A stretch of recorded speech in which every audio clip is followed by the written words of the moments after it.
রাষ্ট্রপতি নিয়োগে ঐক্য বলতে এটা তো এখন একটা মানে সরকারের ইচ্ছার উপর ডিপেন্ড করছে আর কি, যে মানে সরকার যাকে আসলে নিয়োগ দিবে সেটাই স্বাভাবিকভাবেই তিনি রাষ্ট্রপতি হবেন। সেখানে আসলে ঐক্যর থেকে মেনে নেওয়ার কথা বললে ভালো হয় আর কি। আর এখানে দেখেন যে রাষ্ট্রপতি চুপ্পুর বিষয়ে আমাদের তো প্রথম থেকে আমরা যখন আসলে কথা বলেছি বিভিন্ন সময়, এখানে সবচেয়ে বড় অসুবিধা হচ্ছে এই যে সাংবিধানিক শূন্যতা। এই বিষয়টিকে সামনে দিয়ে আসলে বিএনপি সরকার সবসময় বলেছে যে না, এটা হবে না।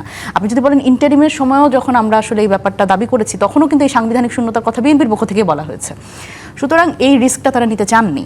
এখন অসুবিধার জায়গা হচ্ছে যে এই গণ অভ্যুত্থানটাকে যখন আসলে অ্যাকনলেজ না করার প্রবণতা, যখন আসলে প্রয়োজন এটাকে তাদের দলীয় স্বার্থ বা নানান কিছুর জন্য যখন আসলে এটাকে অ্যাকনলেজ করা প্রয়োজন, তখন তারা করেছে। আবার যখন দেখা গেছে যে না, এটা আসলে তাদের দলীয় এজেন্ডার সাথে মিলছে না, তখন তারা গণ অভ্যুত্থান থেকে স্বীকার করে নাই।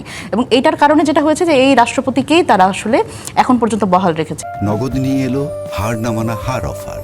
সর্বনিম্ন 10,000 টাকা রেমিটেন্স নগদে পাঠালে থাকছে স্বর্ণের হার জেতার সুযোগ।